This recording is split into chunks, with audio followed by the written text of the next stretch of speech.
trouve ça dingue qu'on amène enfin la BD dans un endroit si prestigieux que le musée Picasso et qu'on puisse amener Picasso dans ses plus vieilles influences qui sont la bande dessinée.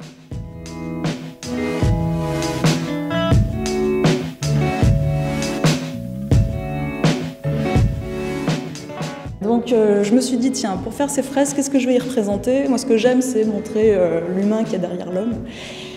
Et Picasso, voilà, on le connaît surtout par le type qui portait des rayures et qui a peint Guernica, alors qu'en fait, il avait un caractère bien trempé. J'ai représenté 2 anecdotes qui sont présentes dans la biographie de Françoise Gillot, qui était sa pénultième femme. Notamment une qui me fait beaucoup rire, où un mécène voulait lui acheter une œuvre, il arrivait avec des milliards de dollars, et Picasso a fait, écoute, moi je veux pas d'argent, je veux ton chapeau. Donc il a fait un aller-retour à Londres en une journée avec un chapeau, exactement le même, et Picasso l'a en fait viré en disant que c'était juste une lubie, mais que ça lui était passé.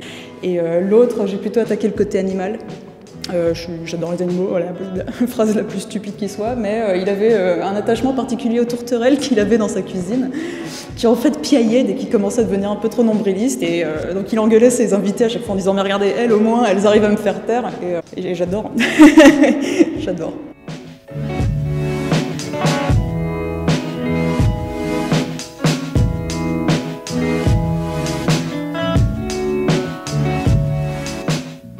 Alors, quel a été le rôle de Picasso dans mon travail?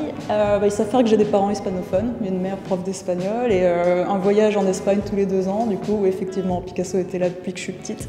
On était à Malaga, on allait fouler dans les pieds de la jeunesse de Picasso. Donc je ne peux pas nier le fait que j'ai été influencée à mort par son travail.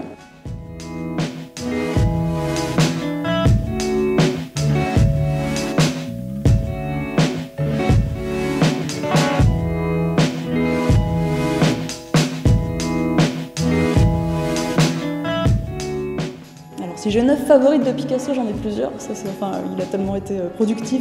Mais je sais que là, comme ça, j'ai beaucoup aimé Les Songes et Mensonges de Franco, ce qui s'apparente le plus à une BD de Picasso. Parce que c'est dingue, parce qu'il y a de l'humour dedans. J'ai besoin d'humour dans mon travail. C'est super ubuesque, c'est rigolo. Et en même temps, quand tu vois l'histoire qu'il y a derrière, c'était assez fort. Et sinon, sa période bleue est super dépressive et me parle énormément. T'as l'acrobate et le jeune équilibriste, je peux bugger des heures dessus.